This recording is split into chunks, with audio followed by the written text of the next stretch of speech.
ఓం గం గణపతై నమః. ఓం ఐం సరస్వత్యై నమః. ఓం త్రాం శ్రీ గురుభ్యో నమః. హరి ఓం. భగవద్భక్తులందరికీ నమస్కారం. వారికి వివాహం చేసే వయసు వచ్చింది కనుక ఈరోజు మనము గణపతి మరియు కుమారస్వామి యొక్క వివాహానికి సంబంధించిన ఘట్టాలు, దానితో పాటు కొద్దిగా అవకాశం ఉంటే సూరపద్ముడు అనేటటువంటి ఒక రాక్షసుడి యొక్క సంహార ప్రక్రియ విధానాన్ని కూడా చెప్పుకుందాం. ఏమిటి, గణపతి శివపార్వతుల కైలాసంలో గణపతికి కుమారస్వామికి చేసి చిలిపి చేష్టలు చూస్తూ మురిసిపోతూ ఉన్నారు. అలా మురిసిపోతూ ఉండగానే వారు పెద్దవాళ్ళు అయిపోయారు. సమస్త విద్యలు అభ్యసించి శక్తి సామర్థ్యాలు కలవారే యుక్త వయసుకు వచ్చేసారు. ఇప్పుడు వారికి కూడా ఒక చింతన ఏర్పడింది, ఇద్దరు పిల్లలకి మేము ఎలా వివాహం చేయాలి. ఇద్దరు పీతిపాతులే, మరి వీళ్ళల్లో ఎవరికి ముందు చేయాలి, ఎవరు పెద్దవారు ఎవరు చిన్నవారు, ఇద్దరు సరిసమానంగా ఉద్భవించిన వారు కనుక ఎవరికి ముందు చేయాలనే ఒక సంశయము ఆ తల్లిదండ్రులకి, జగత్తుకే మాతాపితురులైనటువంటి వారికి కూడా ఒక సంశయం వచ్చింది. చాలా బుద్ధిమంతులు ఈ పిల్లలు, మరి ఏం చేద్దాం అనుకొని వీళ్ళు దాని గురించి సంభాషించుకుంటూ ఉండగానే ఇద్దరు తెలుసుకొని, గణపతి అమ్మ నాకు ముందు వివాహం చెయ్యని. సుబ్రహ్మణ్యుడు వచ్చి అలా ఎలా చేస్తారు, నాకు కదా ముందు వివాహం చేయవలసిందని. అప్పుడు జగదంబకి కాసేపు ఏం మాట్లాడాలో అర్థం కాలేదు. ఏమిటి వీళ్ళిద్దరూ పోట్లాడుకుంటున్నారు అని, సరే మీ ఇద్దరు వాదన ఆపండి, కొంచెం మాకు ఆలోచించుకునే అవకాశాన్ని ఇవ్వండి అని. ఏది జరిగినా కైలాసంలో అది లోక కళ్యాణార్థం మాత్రమే జరుగుతుంది. అది మనకు ఒక ఆటగా ఒక కథగా చెప్తున్నారే కానీ ఇది లోక కళ్యాణార్థమే జరుగుతుంది. కాస్త మాకు సమయం ఇవ్వండి అని చెప్పి పార్వతీ పరమేశ్వర్లు ఇద్దరు కూర్చొని ఆలోచించి ఒక ప్రణాళికను రచించారు. వీరిరువురికి ఒక చిన్నపాటి పోటీ తత్వానికి పరిష్కరించే దిశగా ఒక పోటీని పెడతాం. ఏం పోటీని పెడదాము అంటే, వీళ్ళిద్దరు విశ్వం అంతా ఎవరు వీరిలో వేగంగా ప్రదక్షిణ చేసి వస్తారో వారికి మనము ముందుగా వివాహం చేద్దాము. మనకి కథల్లో కూడా గణాధిపత్యం ఇవ్వటం అనే దాని మీద కూడా వచ్చింది. గణాలకు ఆధిపత్యం ఇవ్వాలి అంటే ముందు గృహస్థులు కావాలి, గృహస్థులు అయితేనే గణాధిపత్యం వస్తుందన్నమాట. అంటే ఎవరికైతే సంసారంలో ఉన్నటువంటి ఈతి బాధలు కష్ట సుఖాలు తెలుస్తాయో వారు మాత్రమే విశ్వ సంసారాన్ని అర్థం చేసుకొని మంచి చెడు చెప్పగలుగుతారనమాట. అందుకని ముందు గృహస్థుని చేయాలని చెప్పని తల్లి తండ్రి పార్వతి పరమేశ్వరులు ఇద్దరు బాగా యోచించి వీరికి ఆ మాట చెప్పారు. ఈ మాట వినంగానే మరి దృఢకాయుడు స్ఫురద్రూపి చాలా వేగంగా తన మయూర వాహనాన్ని వేసుకొని షణ్ముఖుడు తల్లి తండ్రికి ఒక నమస్కారం పెట్టుకొని వెంటనే బయలుదేరి వెళ్ళిపోయాడు. మరి గణపతియో, ఆయన రూపం అసలే కొంచెము కాస్తంత నిదాన మనస్తత్వం అన్నమాట. తొందరగా కదిలే తత్వం కాదు. మన మూలాధారంలో కూడా కూర్చొని చక్కగా తిష్ట వేసుకొని కూర్చుంటారు జలాదివాసములో. అంటే మనకున్న యోగ స్థితిలో కూడా ఆయన గణాధిపతిని కదిలించడం చాలా కష్టం. లం బీజాక్షరాన్ని ఎవరైతే జాగ్రత్తగా సాధన చేసి లం బీజాక్షర ముద్రతో, ఆ ముద్ర ఆసనతో కూర్చొని ఎవరు ప్రయత్నం చేస్తారో వారికి కాస్త గణపతి అటు ఇటుగా కదులుతాడనమాట. అంటే కుదురుగా మనం యోగ విద్యలో కూర్చోవటానికి అనువుగా వారి నుంచి మనకి ప్రేరణ వస్తుంది. అందుకే ఇప్పుడు గణపతి నిమజ్జనాలు కూడా జరుగుతున్నాయి. ఇక్కడ నిమజ్జనము అంటే ఏంటి అంటే, మన భౌతిక సంసారిక విషయాలని గణపతితో పాటుగా నిమజ్జనం చేసినట్లయితే నారము కలుషితమైనటువంటి నీరు మొత్తము కూడా ఏమవుతుంది, ఔషధ గుణంగా మారుతుంది. ప్రతి పురాణానికి ప్రతి కథకి అంతర్లీనంగా చాలా శక్తి ఉందండి. అది అర్థం చేసుకోవాలి. గణపతి పందిరి వేసామా, విగ్రహం పెట్టామా, చక్కగా పాటలు పాడాము, చక్కగా పారాయణలు కూడా చేస్తున్నారు, అద్భుతమైనటువంటి సత్సాంగత్యం మాత్రము సామూహికంగా అద్భుతంగా జరుగుతుంది. కానీ గణపతి తత్వాన్ని కూడా ప్రతి సంవత్సరం వినాయక చవితి వస్తుంది వెళుతుంది, తత్వాన్ని కూడా అర్థం చేసుకోవాలి. స్వామి యొక్క తత్వము చాలా నిగూఢమైనది, జ్ఞానానికి సంబంధించిన తత్వము. మన శరీరములో వారి యొక్క స్థానము చాలా విశిష్టమైనది. ముఖ్యంగా గణపతిని ఎక్కడైనా చూడండి, మనము పసుపుతో గణపతి విగ్రహము చెయ్యకుండా, పసుపుతో గణపతిని చెయ్యకుండా ఏ కార్యక్రమాన్ని కూడా మనము ప్రారంభించలేము. పసుపునే ఎందుకు అక్కడ తీసుకుంటున్నాం అంటే అది మూలతత్వానికి ప్రతీక. మూలతత్వం అంటే ఏమిటండి? ఏమిటి? పృథ్వీతత్వం. మనము ఎక్కడ నివసిస్తున్నాము? భూమి మీద నివసిస్తున్నాము. ఎలా నివసిస్తున్నాము? భూమితో కూడిన వనరులను తీసుకొని వినియోగించుకొని మనం నివసిస్తున్నాం. మరి భూమిని అర్థం చేసుకోవాలి. భూమిని మొట్టమొదటిగా ప్రసన్నం చేసుకోవాలి. ఆ భూమిక ఎక్కడ ఉంది? మన శరీరంలో కూడా ఉన్నది. ఏ భూమినైతే మనం ఒక భూగోళంగా చూస్తూ ఒక ఆత్మను కలిగిన భూమాతగా దర్శనం చేసుకుంటున్నాము, భూమికి ఆత్మ ఉన్నది గనుకనే భూమిని భూమాత అని పిలుస్తున్నాం. భూమికి కూడా కుండలిని శక్తి ఉంటుంది. విశ్వాన్ని మొత్తానికి కూడా కుండలిని శక్తి ఉంటుంది. భూమి కుండలిని శక్తి కదిలించాలన్నా, విశ్వ కుండలిని శక్తి కదిలించాలన్నా, ఈ భూమిక అంటే ఈ శరీరంలో ఉన్న కుండలిని శక్తి కదిలించాలన్నా కూడా మనము పసుపుతో మన ఏకాగ్రతని నిలపటం కోసము పసుపు గణపతిని చేసి, మూలాధార గణపతిని అక్కడ అధిష్ఠింప చేసి, వారిని కొన్ని మంత్ర బీజాక్షరాలతో ఉచ్చారణ చేయటం వల్ల అక్కడ మనకి అది ఒక తంత్రము, అంటే ఒక యంత్రము లాగా ఆ పసుపు గణపతి పనిచేస్తుంది. అందుకు పసుపు గణపతిని అక్కడ ప్రతిష్ఠించుకోవాలి. ప్రతి కార్యక్రమానికి తప్పనిసరిగా పసుపు గణపతిని అందుకు మాత్రమే పెడతారు. దాన్ని మొట్టమొదట అమ్మవారు మనకి తన శరీరము నుంచి నలుగు పిండితో నలిపి తీశారు అంటారు. శక్తి శరీరము నుంచి నలుగుతో రావటము అంటే, శక్తి శరీర నలుగుతో రావటం అంటే ఏమిటండి అక్కడ? అంటే శక్తి నుంచి ఉద్భవించిన పృథ్వీ భాగము, భూతత్వము, అమ్మవారి శరీరం నుంచి స్వయముగా ఉద్భవించినటువంటి భూతత్వము. ఆ భూతత్వాన్ని మరలా మరలా మరలా మనలో ఉన్నటువంటి అమ్మ యొక్క అంశ చిత్కళ మాటి మాటికి గుర్తు చేసి, అమ్మ పసుపు ముద్ద ద్వారా వినాయకుణ్ణి అక్కడ పెట్టించి మనలో ఉన్నటువంటి భూతత్వం యొక్క కుండలిని పూజ అనే భౌతిక ప్రక్రియ ద్వారా కదిలించడానికి ప్రయత్నం చేస్తున్నారు. ఈ కుండలిని ఎంత తేజస్సు జ్ఞానం కలిగింది అంటే, ఒక్క గమ్ అనేటటువంటి అక్షరాన్ని గనక మనము ఉచ్చారణ చేసినట్లయితే, ఒక్కసారి మీ అందరు గమనించుకోండి, గమ్ గణపత్యై నమః అనుకున్నప్పుడు సరైన రీతిలో గనక మన గమ్ అనేటటువంటి అక్షరాన్ని గనక ఉచ్చారణ చేస్తే మన ఆసనము లోపలికి ముడుచుకుంటుంది. లోపలికి ముడుచుకుంటుంది అంటే అక్కడ చుట్టలు చుట్టలుగా ఉన్నటువంటి కుండలిని ఆ లోపలికి ముడుచుకున్న 4 రేకులు వంటి ఆ రక్షణ రేకులు మంచి బీజాక్షరాలని కలిగి ఉంటాయి. 4 బీజాక్షరాలని, అది యోగ శాస్త్రంలో అయితే ఇంకొంచెం వివరంగా చెప్తాను. ఇప్పుడు సమయాభావం వల్ల తక్కువగా చెప్పడానికి ప్రయత్నం చేస్తున్నాను. ఆ అక్షర శక్తి సముదాయము 4 పద్మరేకులలో ఉండి అది ఒక్కసారిగా మన మూలాధారంలో ఉన్నటువంటి ఆ మూలతత్వానికి ప్రేరణ కలిగిస్తుంది. అప్పుడు ధూమ్రవర్ణం అంటే ఎలా ఉంటుంది అంటే, లేత సిమెంట్ రంగు అనుకోండి మనకి.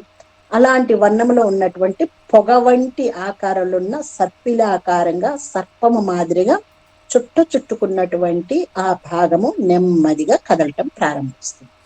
దాన్ని ఏకాగ్రత అని మనకి సైన్స్ లో చెప్తామన్నమాట. అంటే మనకి ఏకాగ్రత కుదరాలి అంటే ప్రాణాయామం చేసుకొని ముందు గణపతి ప్రార్థన చెయ్యండిరా అంటారు. మరి ఇక్కడ మన షణ్ముఖుడేమో చాలా వేగంగా విశ్వాన్ని మొత్తాన్ని చుట్టడానికి వెళ్ళిపోయాడు. మన గణపతి మాత్రం చక్కగా స్నానం చేశారు. భౌతిక కథలోకి వస్తున్నారు. యోగంలో నుంచి భౌతిక ప్రక్రియలోకి వచ్చాం. స్నానం చేశారు. తల్లి తండ్రికి మంచి ఉచిత ఆసనాన్ని ఏర్పాటు చేశాడు. అక్షతలు చదిలాడు, పూలు పెట్టాడు, పండ్లు ఫలాలు తీసుకొచ్చి పెట్టాడు. తల్లి తండ్రిని ఆహ్వానించి ఉచితాసనం మీద కూర్చోపెట్టాడు. పిల్లలు ఏం చేసిన అమ్మ నాన్నకి ముద్దే కదా, వాళ్ళు కూర్చున్నారు. కూర్చున్న తర్వాత ఏం నాయనా ఎందుకు కూర్చోపెట్టావంటే, ఏం మాట్లాడకుండా చక్కగా వాళ్ళని ఇతోధికంగా తనకు నచ్చిన రీతిలో పూజ చేసేసి 7 సార్లు ప్రదక్షిణం చేశారు. ప్రదక్షిణం చేసిన తర్వాత చక్కగా కూర్చున్నారు. కూర్చొని అప్పుడు చెప్పాడు, అమ్మా నాన్న, మీ ఇద్దరు సకల సృష్టికి మూలాధారమైనటువంటి దంపతులు కనుక నేను 7 మార్లు మీకు ప్రదక్షిణం చేయటం వల్ల విశ్వం మొత్తాన్ని నేను 7 మార్లు ప్రదక్షిణ చేసిన ఫలితం నాకు వచ్చేసింది. కనుక నాకు ముందు వివాహం చేయవలసిందే అని చక్కగా మాట చెప్పి 2 కాళ్ళు మెలికేసుకొని వాళ్ళు ఎదురుగా కూర్చొని వాళ్ళకి పెట్టిన నైవేద్యము మిగిలింది తను తింటూ కూర్చున్నాడు. ఇంకా పార్వతీ పరమేశ్వరులకి ముచ్చట వేసింది. అవును కదా, మరి అది ఈ సంకల్పములో ఈ జగత్తు మొత్తంలో ఉన్నటువంటి అంశ అంటే ప్రాణశక్తులు ఏవైతే ఉందో ఈశ్వరుడు ఈశ్వరీయ శక్తి మాత్రమే ప్రతి ఒక్క జీవము జడములో కూడా, జడ జీవాలలో కూడా ఆ చైతన్య శక్తే ఉంది. ఆ చైతన్య శక్తులు వీరిరువురే కనుక ఆయన విశ్వ ప్రదక్షిణ చేసిన ఫలితం వచ్చిందని నిర్ణయించుకొని ఆయనకి సిద్ధి బుద్ధి అని ఇద్దరు యొక్క చక్కటి వధువును తీసుకొచ్చి వివాహం జరిపించారు. వారికి ఈ లోపల క్షేముడు లాభుడు అనే ఇద్దరు సంతానం కూడా పుత్రులు కలిగారు. చక్కగా కైలాసంలో ఇద్దరు కోడళ్లతోనూ 2 మనవళ్లతోనూ పార్వతీ పరమేశ్వరులు చాలా ఆనందంగా కాలం గడుపుతున్న సమయంలో సంవత్సర కాలం తర్వాత చాలా మంది యొక్క అంటే లోకంలో చాలా మంది ఉద్ధరణ లేక బాధపడుతున్నటువంటి దీన జనాలందరి అవసరార్థాలు తీరుస్తూ కుమారస్వామి అందరినీ ఉద్ధరించి సుబ్రహ్మణ్యేశ్వరుడు కైలాసానికి తిరిగి వచ్చాడు. తిరిగి వస్తూ ఉన్న దోవలో నా రథుడు ఊరుకోరు కదా, నా రథుడు ఏం చేశాడు, ఎదురుపడి, అయ్యా తండ్రి ఏమిటి బహుకాల దర్శనము, చాలా మాకు ఆనందంగా ఉంది, మీకు అసలైన ఒక విషయం చెప్పాలి, నాకు ఆతృతగా ఉంది, మీకోసం చాలా రోజుల నుంచి మీ అన్నగారి పిల్లలు పెద్ద తండ్రి గారిని చూడటానికి, లేదా పిన తండ్రి గారు అనుకోండి, మీరు ఏదైతే అది అవుతారు, మిమ్మల్ని చూడటం కోసం వాళ్ళు ఎదురు చూస్తూ ఉన్నారు.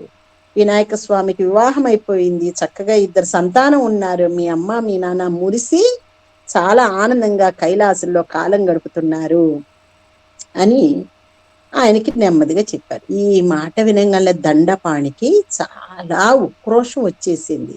అసలు పంపించింది దేనికి, ప్రదక్షిణ చేసి వచ్చిన తర్వాత మీ ఇద్దరిలో ఎవరికో వారికి కదా మేము వివాహం చేస్తామన్నారు, నేను వచ్చేదాకా కూడా ఆగకుండా అన్నగారికి వివాహం అవటము జరిగిపోయింది, సంతానం కూడా కలిగింది అనగానే ఆయనకి ఉక్రోషం వచ్చి తల్లి తండ్రి మీద కోపాన్ని ప్రదర్శించలేక ఏం చేశారు, తరకాల ఆభరణాలు, కిరీటాలు, వస్త్రాలు, ఆయుధాలు, పాదరక్షలు అన్ని కైలాసను వదిలిపెట్టి అలా ఏమీ లేకుండా కుమారస్వామి వారు శివపార్వతులు ఎంత బ్రతిలాడుతున్నా వినకుండా చాలా వేగంగా మౌనంగా క్రౌంచ పర్వతాన్ని చేరాడు.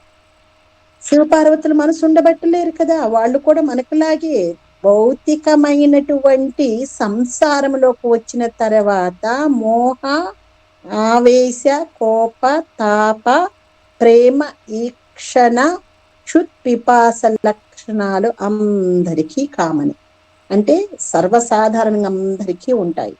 అలా స్వామి శివుడు శివయ్య అమ్మవారు ఇద్దరు తట్టుకోలేక ఏం చేశారు, క్రౌంచ పర్వతానికి వెళ్ళి బ్రతిలాడటం మొదలుపెట్టారు. ఈయనేమో అస్సలు మాట్లాడకుండా పూర్తి మౌనంలోకి వెళ్ళిపోయి అక్కడ కూడా విసిగిస్తున్నాడిని. క్రౌంచ పర్వతం నుంచి హిమాలయాలకు వెళ్ళి గుహలో తపస్సు చేసుకుంటూ ఉన్నారు.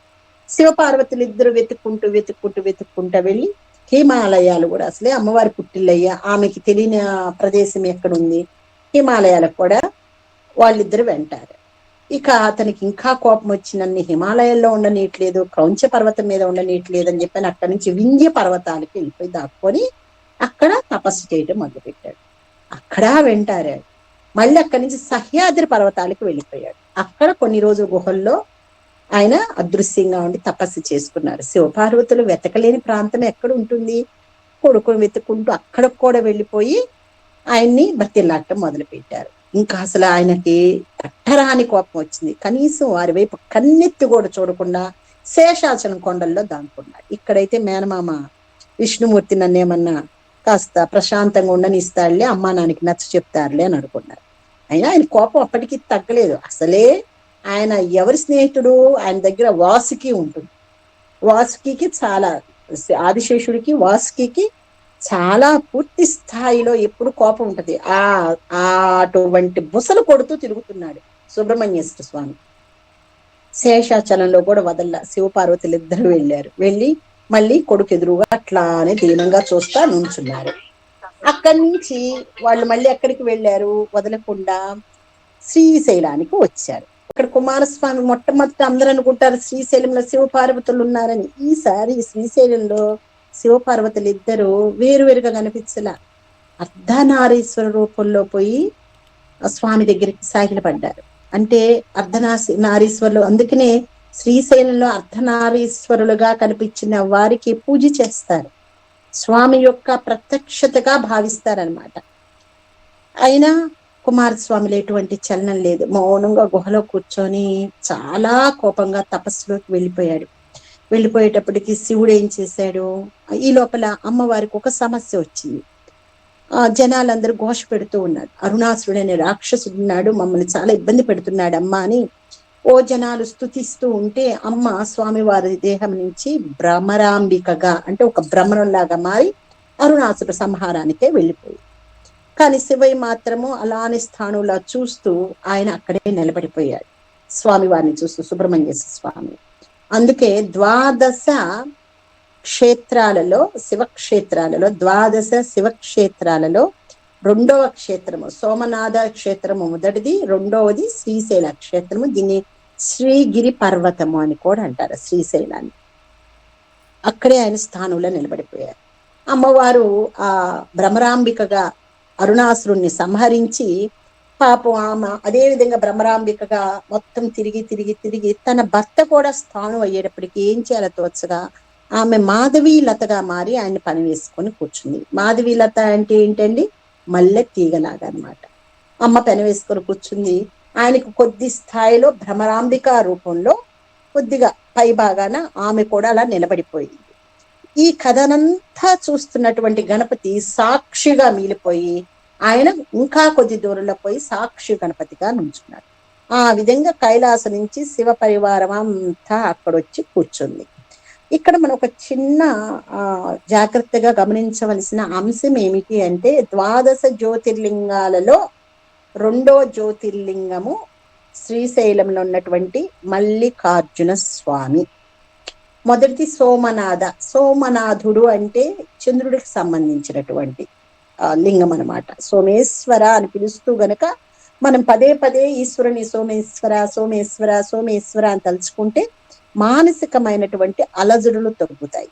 అంటే స్వామివారి యొక్క ఒక్కొక్క నామానికి ఒక్కొక్క రకమైనటువంటి ప్రతిస్పందనలు ఊర్జలింగం నుంచి వస్తాయి. ఊర్జత అంటే కిరణాలు వెలువరించటము అని. ఏ కిరణాలు వస్తాయి అంటే, విశ్వం నుంచి శక్తిని తీసుకొని శివలింగాలు తమలో ఇమిడ్చుకుంటాయి.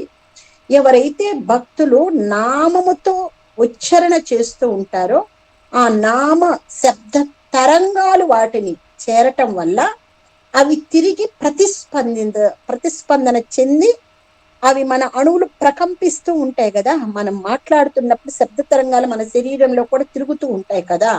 అప్పుడు అక్కడి నుంచి వెలువడినటువంటి తరంగాలు మన శరీరాన్ని చేరతాయి.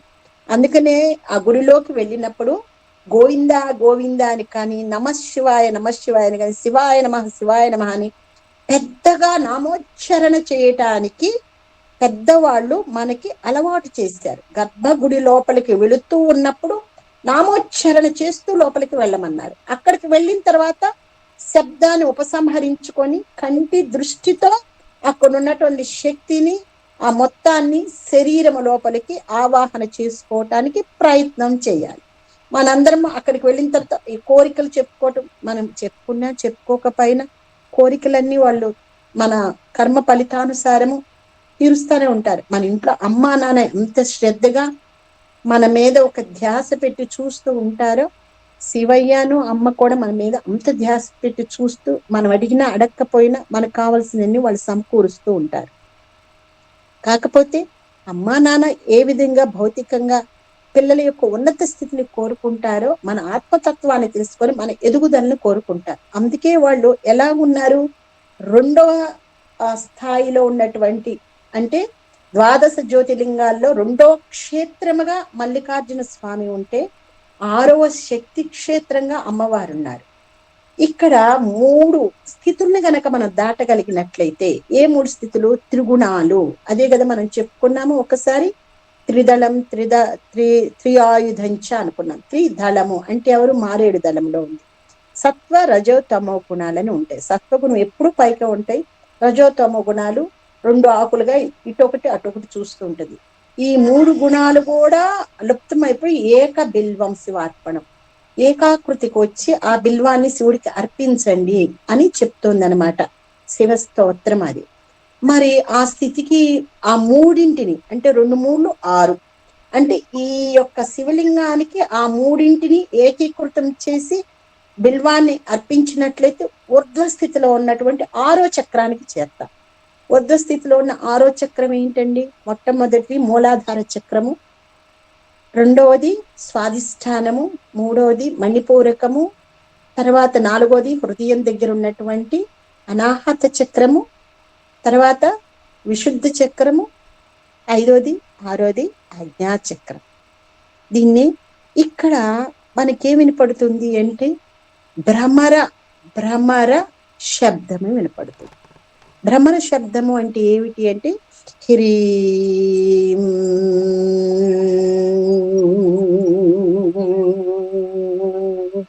ఆ శబ్దం వినపడుతుంది.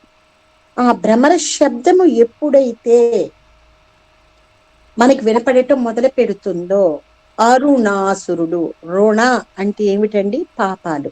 అరుణ అంటే పాపాలు దగ్ధమైపోవటము. అరుణాసురుడు నిధనం చెందుతాడు, అంటే మరణిస్తాడు. అది శ్రీశైల క్షేత్ర దర్శనంలో ఉన్నటువంటి చాలా ముఖ్యమైన నిగూఢమైన యోగ రహస్యం. మరి అక్కడ ఎవరిని పట్టుకుంటే మనకి ఆ శివయ్య యొక్క రెండో స్థితిలో ఉన్న శివయ్య యొక్క త్రిగుణాన్ని జయించుకొని 6వ స్థితిలో ఉన్న శక్తి దర్శనం అవుతుంది అంటే కుండలిని ఏమవుతుంది? జారిపోతూ ఉంటుంది, పారిపోతూ ఉంటుంది, మనల్ని పట్టుకోవటానికి ఒప్పుకోదు, వెళ్ళిపోతూ ఉంటుంది. అందుకని ఈ కథ మొత్తం తెలిసిన వ్యక్తి ఒకళ్ళు ఉన్నారు. ఎవరు? సాక్షి గణపతి. ఆ గణపతి దగ్గరికి వెళ్ళి 4 ముట్టికాయలు వేసుకొని, మమ్మల్ని కుదురుగా ఉండనివ్వు, నీకేమి లేదయ్యా. ఆయన తీసుకునేది ఏంటి? హిరణ్య గర్భ అంటే ఏంటి? గడ్డిపోచ. గడ్డిపోచలో ఏముంటుందో తెలుసా అండి? చాలా శక్తి ఉంటుంది. మెరుపులు వస్తాయి చూడండి, మెరుపుల నుంచి ఏం ఉత్పత్తి అవుతుంది అంటే ఇంద్రుడి నుంచి వస్తుంది. ఇంద్రుడి యొక్క వజ్రాయుధం నుంచి, శరీరం నుంచి మెరుపులు ఉత్పత్తి అవుతాయి అన్నమాట. ఆ మెరుపుల్లో ఏముంటుందంటే బంగారము, వెండి ఇలాంటి ధాతువులు కూడా ఉంటాయి. అంటే 2 మేఘాల ఘర్షణ వల్ల ఏర్పడుతుందని సైన్స్ ప్రూవ్ చేసింది. ఇవన్నీ అలా ఘర్షణ జరుగుతున్నప్పుడు విశ్వంలో గలటువంటి శకలాల నుంచి వచ్చేటటువంటి ధాతు కణాలను కూడా తీసుకుని భూమికి అందిస్తూ ఉంటుంది. కనుక ఆ ధాతువులో ఉన్నటువంటి త్రస రేణువులో చాలా చాలా చాలా చాలా చిన్న రేణువులుగా ఉన్నటువంటి స్థాయిలో ఉన్నటువంటి బంగారు సదృశ్యమైనటువంటి మూల కణాలని గరిక గ్రహిస్తుంది. ఆ గరిక అందుకనే గరిక ఎండినప్పుడు ఎలా ఉంటుందండి? బంగారు వర్ణములో ఉంటుంది. చిన్నప్పుడు మనం కథలు వింటూ ఉంటాం. పేదరాశి పెద్దమ్మ ఉన్నది, ఒక రాజు వెళుతూ ఉన్నాడు, ఆకలి అయింది, ఆయనకు ఆకలి అయితే ఆమెకు అందుబాటులో ఏమీ లేక గరిక పచ్చడి నూరి పెట్టింది. అదే ఆయనకు అమృతంలా అనిపించింది. ఆమెకి అర్ధరాజ్యం ఇచ్చాడు, ఆమె యొక్క కోరికను మన్నించాడు అని చిన్నప్పుడు మన అమ్మ వాళ్ళు కథలు చెప్తూ ఉండేవాడు. అంటే ఏమీ దొరకనప్పుడు ఏమి తినమన్నారు? గడ్డి పచ్చడి తిన్నా కూడా మీకేం జరుగుతుంది అని చెప్పారు? మీలో శక్తి సామర్థ్యాలు ఇనుమడిస్తాయి. ఆ గడ్డి తిన్నటువంటి గోవు ఇచ్చేది ఏంటండి? అమృత సదృశ్యమైనటువంటి పాలిస్తుంది. ఆ పాల నుంచి ఘృతము దాగి ఉన్నటువంటి నెయ్యి, అంటే ఏదైతే అగ్నికి అత్యంత ఆప్తమైనటువంటి ప్రసాదము, ఆ ఘృతము దాంట్లో ఇమిడి ఉంది. ఇవన్నీ ఎక్కడి నుంచి వచ్చినాయి? ఇవన్నీ సృష్టిలోని అద్భుతాలు కావా? అద్భుతాలు కావా? మన శరీరం నుంచి నెయ్యి ఉత్పత్తి చేయగలమా? గడ్డి తిన్న ఆవు పాలను ఉత్పత్తి చేసి పాల నుంచి పెరుగు, పెరుగు నుంచి వెన్న, వెన్న నుంచి నెయ్యి ఇంత చక్కగా రూపాంతరం చెంది ఉత్పత్తి చేస్తున్నది అద్భుతమే. ప్రపంచంలో అనేకమైనటువంటి నిత్యము చమత్కారాలే కనపడుతున్నాయి, అద్భుతాలే వినపడుతూ ఉన్నాయి. కానీ రోజువారీ మనకి ఎదురుగున్నా ఉన్న వాటిపైన విలువని మనం ఇవ్వకపోవటం వల్ల చమత్కారము సామాన్యం అయిపోయింది. అటువంటి సామాన్యం అవుతుందనే దేవీ దేవతలు మనకి కనిపించకుండా మన స్థాయి పెంచుకుంటేనే కనిపించి వినిపించేటట్లుగా వాళ్ళు తమ ఉనికిని తెలియజేస్తారు. ఆ స్థాయి పెంచుకోవటానికి చేసే ప్రయత్నమే ఈ సత్సాంగత్యాలు, వేద పఠనాలు, లేదా మంత్ర సాధనలు, యోగ సాధనలు.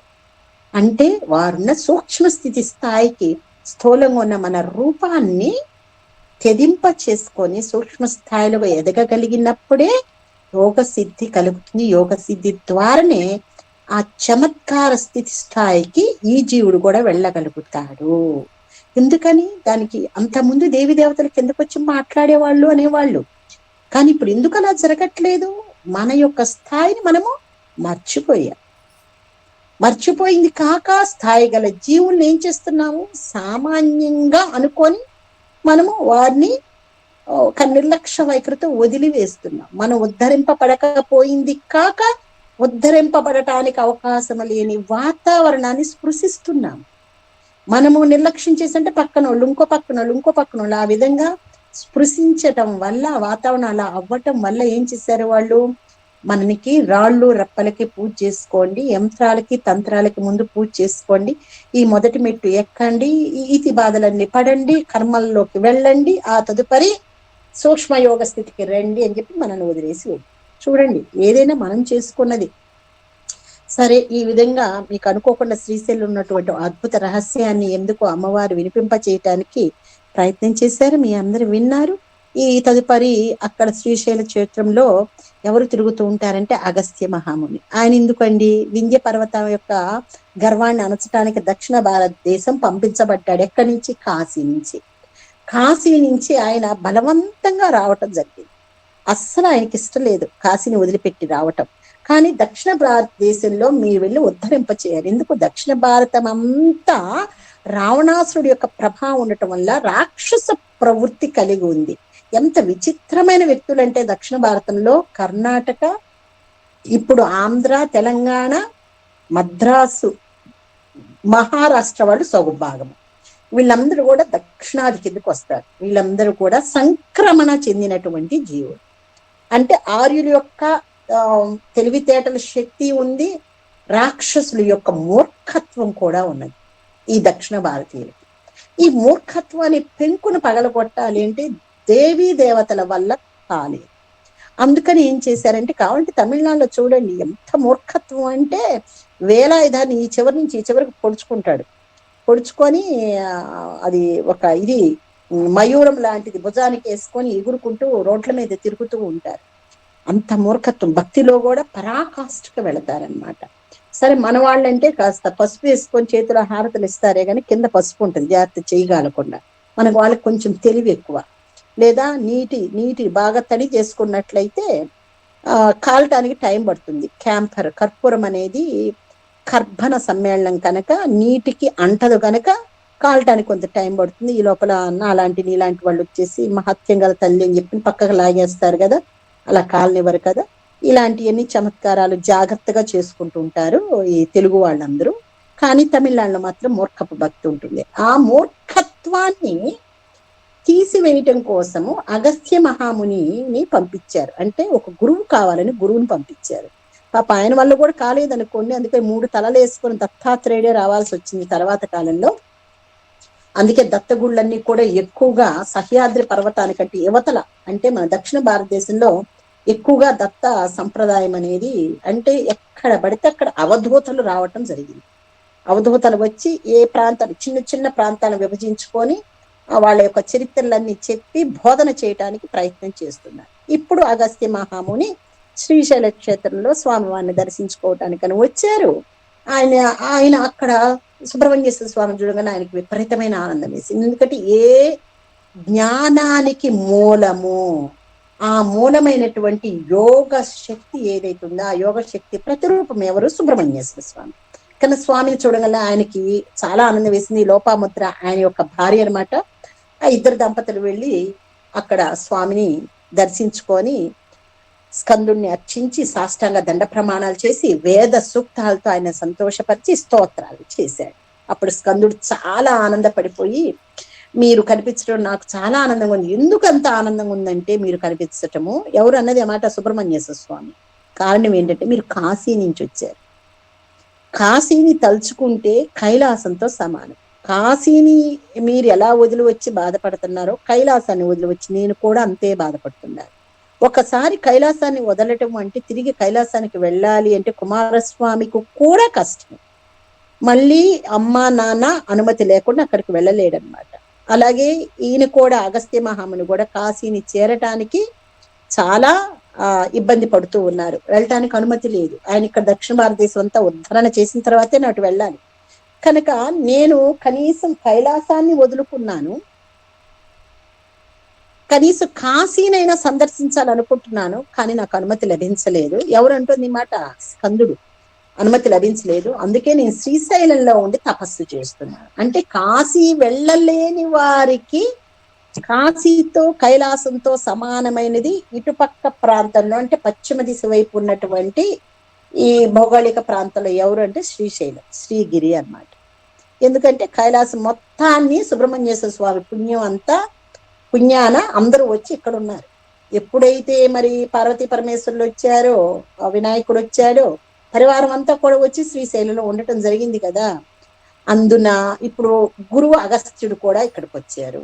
స్కందుడు అక్కడ ఉండటం వల్ల వీళ్ళందరూ అక్కడ ఉన్నారు. ఇద్దరు కలిసి వాళ్ళ యొక్క బాధని ఒకరికొకరు పంచుకున్నారు. కానీ ఒక్క మాట అడిగాడు స్కందుడు, స్వామి మీరు కాశీలో చాలా సంవత్సరాలు ఉన్నారు కనుక ఒక్కసారి మిమ్మల్ని ఆలింగనం చేసుకుంటారు. ఆ కాశీలో ఉన్నటువంటి గాలి స్పర్శ, గంగ తాగిన నీటి యొక్క తేజస్సు మీ శరీరం అంతా ఉన్నది గనక ఆ పరిష్వంగములో నేను కొంత స్వాంతన పొందుతాను. కైలాసంలో ఉన్నటువంటి ఆ బాధని, నేను పోగొట్టుకున్న బాధని, అంటే నేను ఉన్నటువంటి వాడిని నేను ఇక్కడికి వచ్చాను కనుక నా కోపం వల్ల నేను కోల్పోయినటువంటి బాధని మిమ్మల్ని ఆలింగనం చేసుకోవటం ద్వారా కాశీ సమానమైన కైలాసము కనుక మిమ్మల్ని ఒక్కసారి కౌగులించుకుని ఆ తృప్తిని పొందుతాను అని అడిగాడు. సరే, ఆయన పరిష్వంగాన్ని ఇచ్చారంటే కౌగులించుకున్నాడు. ఆయన చాలా తృప్తి పడ్డాడు. తర్వాత కాశీకి ఎవరు వెళ్ళే అవకాశం ఉంటుంది అంటే, నేను కోట్ల జపాలు చేశానన్నా కూడా కాశీలో అనుమతి నాకు రాదు. నేను 100 ప్రవచనాలు చెప్పాను, శ్రీశైలంలో కూడా ప్రవచనాలు చెప్తున్నాను కనుక నాకు కాశీలోకి అనుమతి రావాలి అన్నా కూడా రాదు. నేను దానాలు చేశాను కదా కాశీలో. రోజు నేను ప్రతి సంవత్సరము కార్తీక మాసంలో కాశీకి అన్నదానానికి కడుతున్నానండి, బస్తా బియ్యం పంపుతున్నానండి, నా కాశీ ప్రవేశం ఎందుకు ఉండదు అని అంటారేమో. అలా కూడా అన్నదానం చేసినా కూడా మనకి రాదు. నా దగ్గర అన్నపూర్ణ విగ్రహం ఉందండి, రోజు అన్నపూర్ణాష్టకం చదువుతున్నాను. కాశీ నుంచి వచ్చిన విగ్రహం ఉంది, కాశీ గంగాజలం కూడా మా ఇంట్లో ఉంది కనుక నిత్యం నేను చేస్తున్నాను కనుక ఎప్పటికైనా నా కాశీ దర్శనం వస్తుందన్నా కూడా మనకి కాశీ దర్శనము రాదు. మరి ఎలా వస్తుంది కాశీ దర్శనము అంటే, సాక్షాత్ పరమేశ్వరుడు ఇచ్చ ఉంటేనే మనం అడుగు పెట్టగలం. కైలాసంలోనైనా కాశీలోనైనా పరమేశ్వరుడు యొక్క అనుజ్ఞ లేకుండా, ఆయనకి ఇచ్చ లేకుండా మనం ఎవ్వరము కాశీలో అడుగు పెట్టలేము. ఒక్కరోజు ఉందామన్నా ఉండలేము, ఒక క్షణము కూడా ఉండనీడు. మనం వెళదామన్నా కూడా ఆయన అనుమతి లేకుండా బయటికి వెళ్ళలేము. నేను ఒకసారి కాశీ వెళ్ళినప్పుడు 3వ రోజు వద్దాం అనుకున్నాం, కానీ ఆయన మమ్మల్ని 5 రోజులు ఉంచారు. 9 రోజులు నిద్ర చేయాలని ఒక అభీష్టం అయితే ఉన్నది, కానీ ఇంతవరకు నాకు వెళ్ళటం కుదరలేదు. ఒక్కసారి నా జన్మకు ఒక్కసారి మాత్రమే అవకాశం ఇచ్చాడు. ఆ తర్వాతనే నాకు బాబు జన్మించడం జరిగింది కనుక అతన్ని తీసుకురావటం కోసం, నా పాప ప్రక్షాళన కోసం కాశీకి తీసుకెళ్ళటం జరిగింది. మళ్ళీ ఇంకొకసారి ప్రయత్నం చేసిన అనుమతి ఇంకా లభించలేదు. అంటే చూడండి, కేవలం ఏ దానాలు, జపాలు, ధర్మాలు ఏవి పనికిరావు. ఈశ్వరుడి యొక్క సంకల్పము మాత్రమే ఆ జీవుణ్ణి కాశీనికి తీసుకువెళుతుంది. మరి ఇప్పుడు కాశీలో ఉన్న వాళ్ళందరూ కోటాను కోట్ల తపస్సు చేస్తేనే అక్కడ జన్మ వచ్చింది, అక్కడ ఉండగలుగుతున్నారు. మహాప్రలయాంతములో కూడా మిగిలే ఒక ఏకైక పట్టణం ఏమిటి అంటే కాశీ క్షేత్రము మాత్రమే. అన్నీ వెళ్ళిపోతాయి, లీనమైపోతాయి, కానీ కాశీ క్షేత్రం మాత్రము చిరకాలం నిలిచి ఉంటుంది. మహాప్రళయంలో కూడా అది ఉంటుంది. అందుకనే కుమారస్వామి కూడా కాశీ క్షేత్రానికి వెళ్ళటానికి ఆయనకు అనుమతి లభించింది. కైలాసాన్ని వదిలి వచ్చేస్తే కాశీ క్షేత్రానికి ఎలా అనుమతి లభిస్తుంది? స్వామికే సాక్షాత్ తన తల్లి తండ్రి ఉన్నటువంటి మరో రూప కైలాసమైనటువంటి కాశీకి ఆయన కూడా అడుగు పెట్టలేక అగస్త్య మహాముని యొక్క స్పర్శ ద్వారా కొంత ఊరట చెందాడు. కొంత అప్పుడు అడిగాడు ఆయన, మీరు ఇంత గొప్పగా చెప్తున్నారు, కాశీని వదిలొచ్చిన నాకు దాని గురించి అంతగా విలువ తెలియలేదు కనుక ఓ స్కందుడా, మీరు గనక చెప్పినట్లయితే కాశీ గురించి నేను ఇంకా 10 మందికి బోధన చేస్తాను కదా, గురుస్థానంలో ఉన్నాను కదా అని అడిగితే, కాశీ ఖండము అనే పేరుతో స్కాంద పురాణంలో కాశీ గురించి పూర్తి వివరణ అంతా స్కందుడి చేత అగస్త్య మహామునికి వివరించబడింది. కనుక వీలుంటే అందరూ అవకాశం ఉంటే కాశీఖండం అనేటటువంటి పుస్తకాన్ని కొనుక్కోండి. కార్తీక మాసంలో కాశీఖండం గురించి పూర్తిగా అధ్యయనం చేయటానికి ప్రయత్నము చేయండి. లేదా శివరాత్రి సమయంలో అయినా సరే కాశీఖండాన్ని చక్కగా బాగా పారాయణ చేసుకోవటానికి ప్రయత్నం చేయండి. అమ్మవారు అయ్యవారు అనుమతిస్తే నేను మనందరి చేత పారాయణ చేయించడానికి కూడా నేను కూడా ప్రయత్నం చేస్తాను. అది చదివే అభిలాష ఉన్న వాళ్ళకి మాత్రమే స్వామి అవకాశం ఇస్తారు. మనం ఒకసారి అనుకుందాం, ఇవి సంకల్పం మాత్రం కాదు, ఒక మాట మాత్రం అనుకుంటున్నాము, స్వామి వారి దయ మన ప్రాప్తం. కనుక కాశీక్షేత్ర మహిమని, గంగా సంగమత వారణాసి గురించి స్వామివారు అగస్త్య మహామునికి చెప్పడం జరిగింది. దాంతో ఈయన ఊరట పట్టాడు, స్కందుడు ఊరట చెందాడు. అగస్త్య మహాముని కూడా చాలా ఆనందపడి ఆయన వెనక్కి తిరిగి వెళ్ళిపోవటం జరిగింది. ఆ తదుపరి ఆయన వివాహ ఘట్టానికి పునాది పడ్డది. ఎక్కడ? వల్లీ దేవసేన జననం ఏర్పడింది. ఎప్పుడు ఏర్పడిందంటే, ఒకసారి స్కందుడు దేవసభకు వెళ్ళినప్పుడు అక్కడ మహావిష్ణువు కూడా ఉన్నాడు. మహాస్కందుని చూసుకుంటూ మహావిష్ణువుకి ఎంత అందమైన రూపము ఈ బాబుది, ఇంత చక్కగా ఉన్నాడు అని ఆ ఆర్ద్రతతో నిండినటువంటి మనసుతో మహావిష్ణువు తలుచుకున్న వెంటనే ఆయన కన్నుల నుంచి తేమ తేమ ఆనంద బాష్పాల రూపంలో 2 అలా జారి పడ్డాయి. అలా జారి పడగానే ఇద్దరు బాలికల్లాగా ఉద్భవించారు. వాళ్లే ఎవరు అంటే అమృతవల్లి, సుందరవల్లి. వీళ్ళిద్దరూ నెమ్మదిగా విష్ణుమూర్తి బిడ్డలుగానే పెరిగారు. ఇద్దరు యుక్త వయసుకు వచ్చారు.